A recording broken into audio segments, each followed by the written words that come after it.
Halo, apa kabar semua? Semoga kalian sehat. Kali ini saya akan menceritakan film berjudul My Name is Vendetta tahun 2022.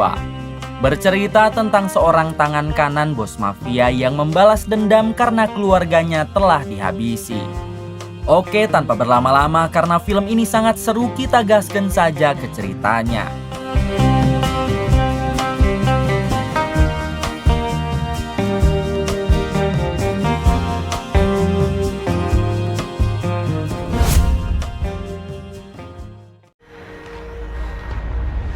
Di awal film kita akan diperkenalkan dengan seorang gadis bernama Sofia yang kala itu sedang mengikuti lomba olahraga hoki. Terlihat Sofia yang sangat lincah, bahkan ia sampai mencetak beberapa gol.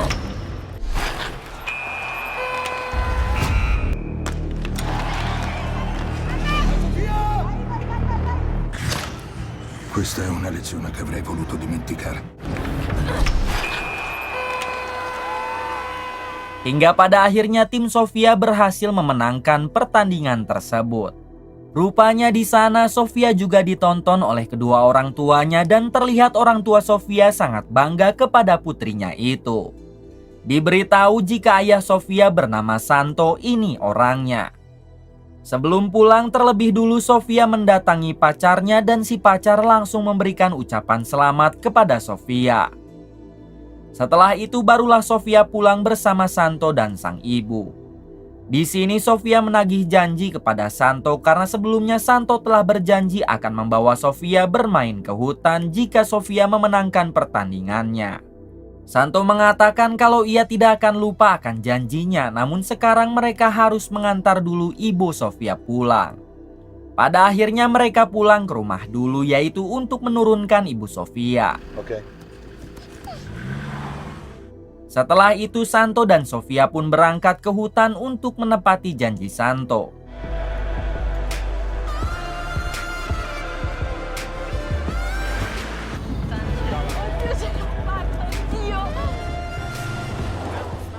Sesampainya di sana Sofia dan Santo terlihat bersenang-senang lalu menikmati pemandangan alam yang sangat indah. Di suatu kesempatan Sofia mengatakan kalau Santo merupakan ayah paling baik dan si ibu beruntung telah mendapatkan suami seperti Santo. Sebelum pulang ke rumah Sofia mengajak ayahnya untuk selfie karena dirinya tidak pernah berfoto dengan Santo. Namun Santo menolak karena ia sangat tidak suka dengan hal-hal seperti itu.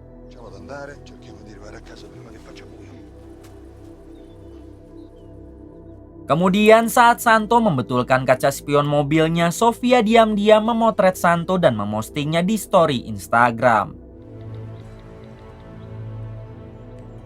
Ternyata hal tersebut langsung terdeteksi oleh sistem biometrik karena selama ini Santo sedang dicari oleh seorang bos mafia.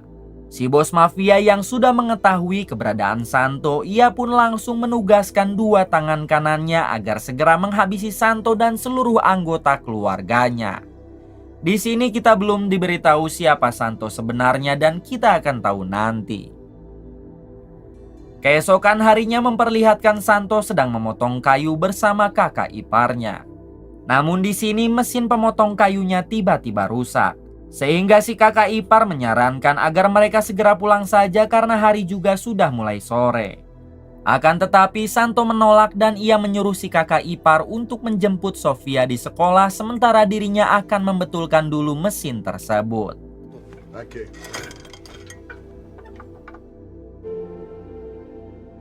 Singkat cerita, setelah menjemput Sofia di sekolah, si kakak ipar membawa Sofia pulang. Di sini si kakak ipar berencana akan makan dulu di rumah Santo sambil menunggu kedatangannya. Namun tak lama kemudian datang dua tangan kanan bos mafia yang berniat membantai Santo beserta keluarga. Sambil direkam mereka pun langsung menghabisi istri Santo dan si kakak ipar. Rupanya si tangan kanan bos mafia menyangka kalau si kakak ipar itu adalah Santo, karena memang wajahnya sangat mirip dengan Santo. Sofia sendiri sedang berada di lantai atas sehingga ia selamat dari maut. Namun anak buah si bos mafia malah menemukan keberadaan Sofia, sehingga mereka langsung mengejarnya. Mereka berdua terus mengejar Sofia, namun untungnya Sofia berhasil kabur ke dalam hutan. Merasa jika Sofia hanyalah gadis tidak penting, mereka pun memilih pergi karena menyangka Santo sebagai target utamanya telah berhasil mereka habisi.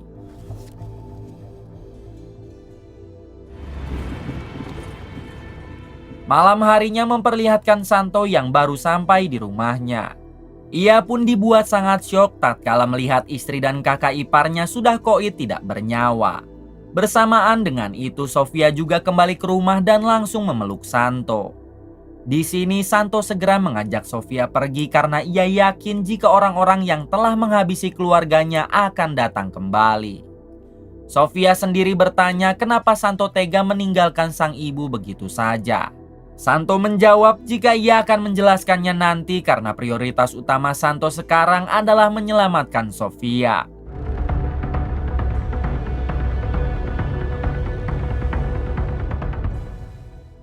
Kemudian Santo membawa Sofia ke sebuah gudang kosong dan di dalam gudang itu juga Santo menyimpan identitas asli serta persenjataannya dulu. Ketika di dalam, Santo segera menyiapkan persenjataannya serta memotong rambutnya karena Santo akan membalas mereka. Setelah itu Santo menjelaskan kepada Sofia kalau dulunya Santo adalah seorang tangan kanan bos mafia yang sangat kejam. Hingga di suatu waktu Santo berniat ingin insaf dan hidup normal bersama si ibu. Namun anak kandung si bos mafia melarang, bahkan ia mengancam akan menghabisi seluruh keluarga Santo. Hingga dengan terpaksa Santo nekat menghabisi anak kandung bos mafia tersebut daripada keluarganya yang harus menjadi korban. Mendengar hal itu Sofia sangat kaget karena ia sama sekali tidak menyangka jika ayahnya yang terlihat gemoy ternyata adalah orang brutal di masa lalu. Prima di conoscere tua madre. Di sisi lain memperlihatkan si bos mafia yang sedang melihat rekaman pembantaian keluarga Santo. Di sini ia pun menyadari kalau tangan kanannya telah menghabisi kakak ipar Santo bukan Santo, yang artinya Santo masih hidup. Di sini si bos mafia segera menyuruh tangan kanannya untuk segera mencari Santo sebelum Santo yang datang membantai mereka. Keesokan harinya Santo memberikan sebuah ponsel untuk Sofia dan meminta Sofia menunggu di gudang ini sampai Santo kembali. Santo juga mengatakan kalau Sofia tidak boleh menghubungi siapapun kecuali ayahnya sendiri.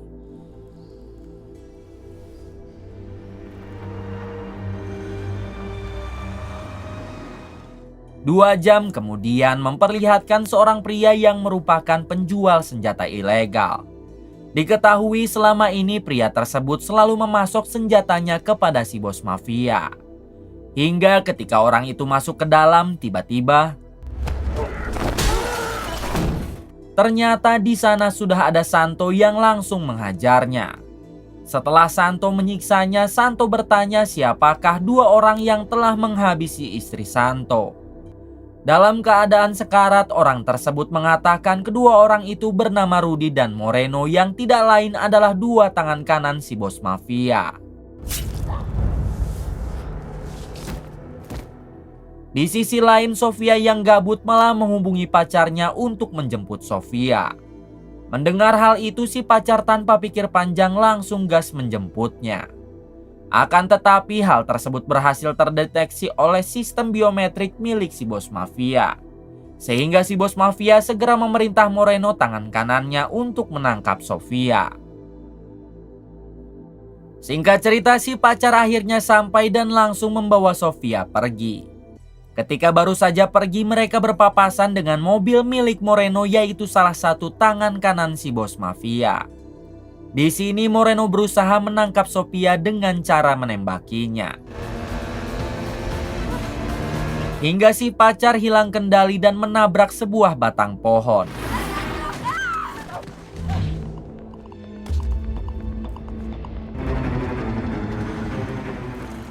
Ini dia Moreno yang tanpa ragu ia langsung menghabisi pacar Sofia lalu menangkap Sofia. Sofia sendiri berusaha melawan, namun pada akhirnya Moreno berhasil memasukkan Sofia ke dalam bagasi mobil.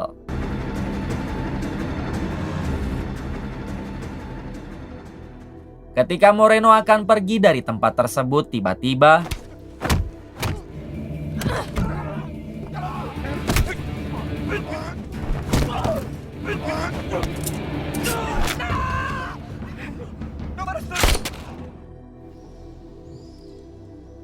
di sisi lain terlihat si bos mafia sedang berbincang dengan anak bungsunya yang bernama Michelle. Si bos mafia meminta Michelle untuk ikut mencari Santo dalam membalaskan dendam atas kematian kakak Michelle. Akan tetapi Michelle malah mengatakan kalau mereka lebih baik melupakan kejadian masa lalu yang membuat si bos mafia seketika kesal. Diketahui Michelle ini sedang merintis bank swasta sehingga ia tidak mau terlibat skandal apapun yang akan membuat citranya buruk.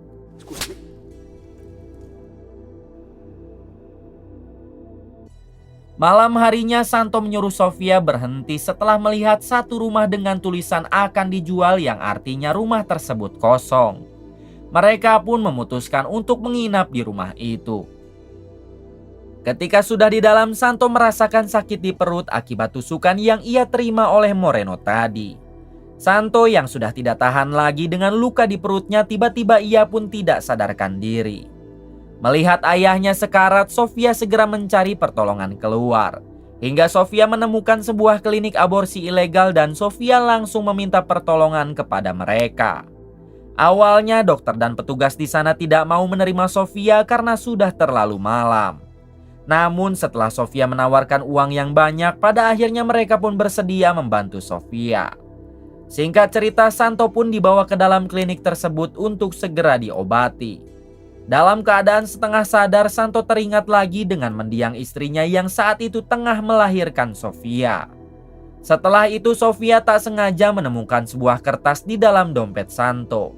Di kertas itu tertulis rasa syukur Santo yang bisa hidup bersama si istri serta mempunyai anak Sofia.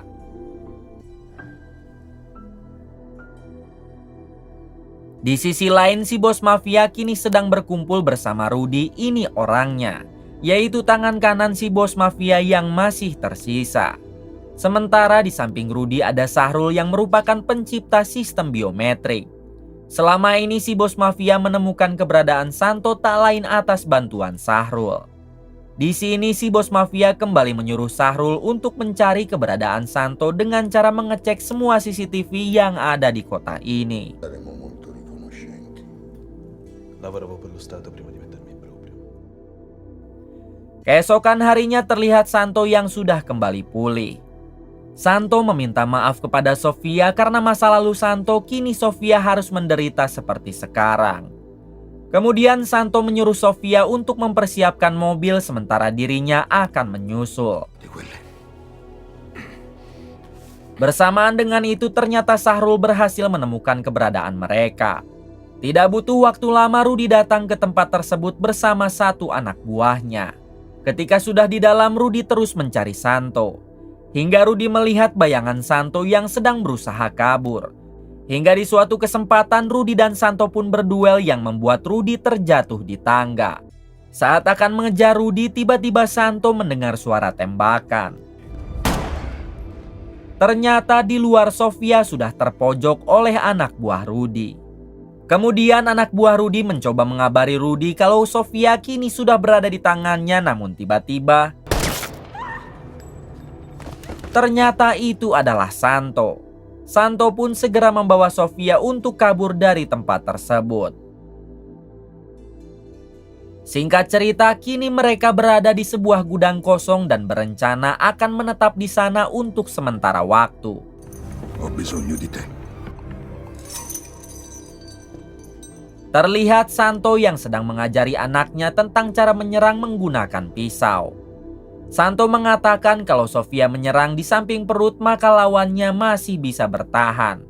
Dan jika menyerangnya di dada maka lawan akan langsung pingsan lalu kemudian tewas. Sementara kalau Sofia menyerang di leher maka lawan hanya akan bertahan 30 detik. Namun sebelum tewas si lawan pasti akan terus mengingat wajah Sofia dan hal itulah pembalasan paling mengerikan. Setelah itu Santo membuat sebuah bom dengan pemicu ponsel yang akan ia gunakan nanti.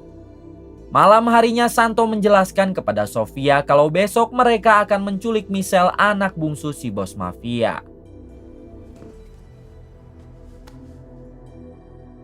Singkat cerita, pada keesokan harinya Sofia mendatangi bank swasta milik Michelle. Di depan kantor, Sofia dihentikan oleh satu polisi dan meminta Sofia untuk segera pergi dari tempat ini. Ketika polisi itu masuk ke dalam mobil, ternyata di sana sudah ada Santo yang menodongkan pistol. Santo memaksa polisi itu untuk membawanya ke ruangan parkiran karyawan. Sesampainya di sana, Santo langsung menghajar si polisi sampai tak sadarkan diri. Ketika Santo sudah masuk ke dalam, di luar Sofia meledakkan peledak kecil untuk mengalihkan semua orang di sana. Pada akhirnya Santo bisa masuk ke ruangan Michelle dengan aman lalu segera membawanya ke parkiran. Santo menyuruh semua orang untuk tetap diam karena kalau tidak ia tidak akan segan menghabisi Michelle. Sesampainya di parkiran, ternyata di sana sudah ada Sofia yang tengah menunggu.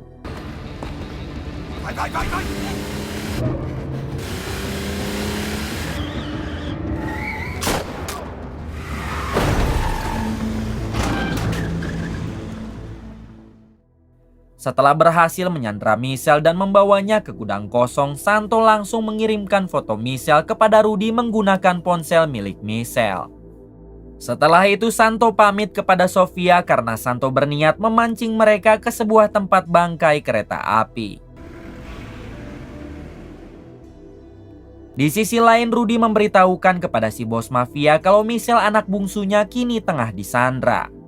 Santo juga mengirim pesan kepada si bos mafia agar mengakui semua kesalahan si bos mafia selama 30 tahun terakhir kepada media.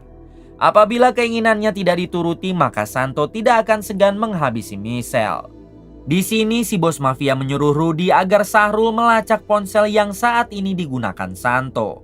Melalui ponsel tersebut, Sahrul berhasil mengetahui keberadaan Santo yang kini sedang berada di tempat bangkai kereta api. Kemudian si bos mafia memerintahkan Rudy dan anak buahnya untuk langsung mendatangi tempat tersebut dan memastikan kali ini Rudy berhasil menghabisi Santo.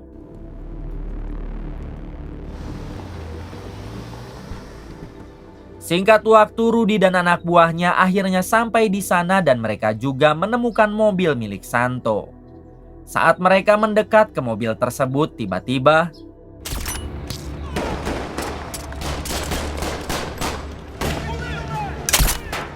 hingga di suatu kesempatan Santo meledakkan bom yang sebelumnya ia simpan di dalam mobil.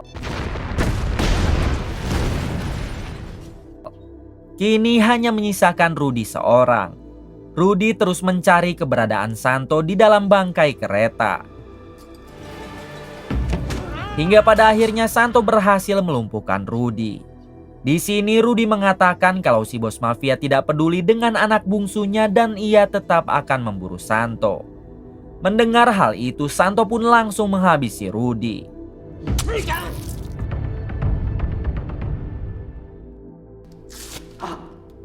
Di sisi lain, Michelle bercerita kepada Sofia kalau ayah Sofia adalah seorang iblis yang pernah membunuh ratusan orang. Ia memohon kepada Sofia untuk melepaskannya karena Michelle tahu kalau Sofia hanya seorang anak yang tidak tahu apa-apa. Mendengar hal tersebut, Sofia pun tidak peduli dengan apa yang dikatakan Michelle. Tak lama kemudian, Sofia mendapat telepon dari Santo yang mengucapkan kata perpisahan karena sekarang Santo berniat mendatangi langsung markas si bos mafia. Mendengar hal tersebut, Sofia mencoba melarang karena ia tidak mau sampai kehilangan ayahnya. Santo menjawab jika bos mafia masih hidup, maka keselamatan Sofia akan terus terancam.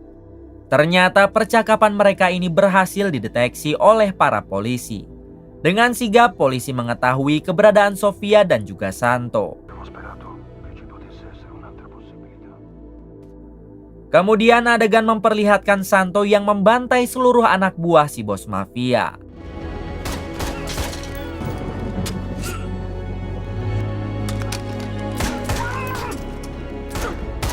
Setelah menghabisi mereka, Santo menghancurkan kaca lalu menemui si bos mafia. Di sini bos mafia meminta maaf dan berjanji tidak akan mengganggu Santo lagi. Namun Santo tahu kalau si bos mafia tidak akan menepati janjinya dan ia pun langsung menghabisi si bos mafia.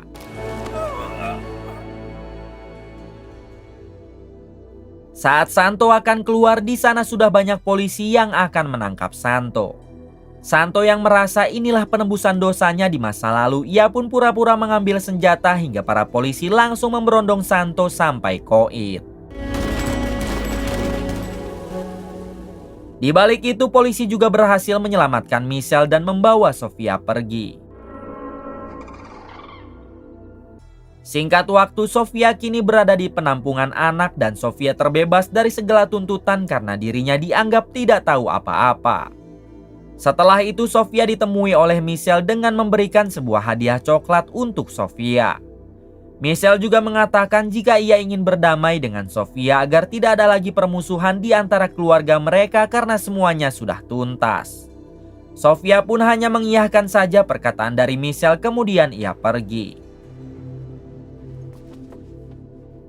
Setelah itu, Michelle malah menyuruh Sahrul untuk menghabisi Sofia besok hari dengan cara yang sama seperti Santo menghabisi ayahnya, yaitu si bos mafia. Rupanya Michelle hanya berpura-pura baik kepada Sofia. Namun di dalam hatinya ia masih sangat dendam atas kematian sang ayah. Keesokan harinya Sahrul menghubungi Michelle lalu mengatakan kalau Sofia sudah tidak ada di tempat penampungan. Di waktu yang sama, Michelle dibuat kaget tatkala melihat Sofia yang ternyata sudah berada di tempatnya. Di sini Michelle kembali berpura-pura baik dengan menawarkan Sofia makan dan ngopi di kafe. Namun tentunya Sofia tidak termakan rayuan Michelle. Hingga inilah yang dilakukan Sofia. Ternyata Sofia juga masih memiliki dendam kepada keluarga si bos mafia termasuk Michelle. Dan sekarang semua dendamnya telah tuntas hingga Sofia bisa meneruskan hidupnya dengan damai. Kemudian film pun tamat. Terima kasih untuk kalian semua yang telah menonton video ini sampai akhir. Semoga kalian semua diberikan kesehatan dan rezeki yang berlimpah. Salam untuk semuanya dari Hampura Film.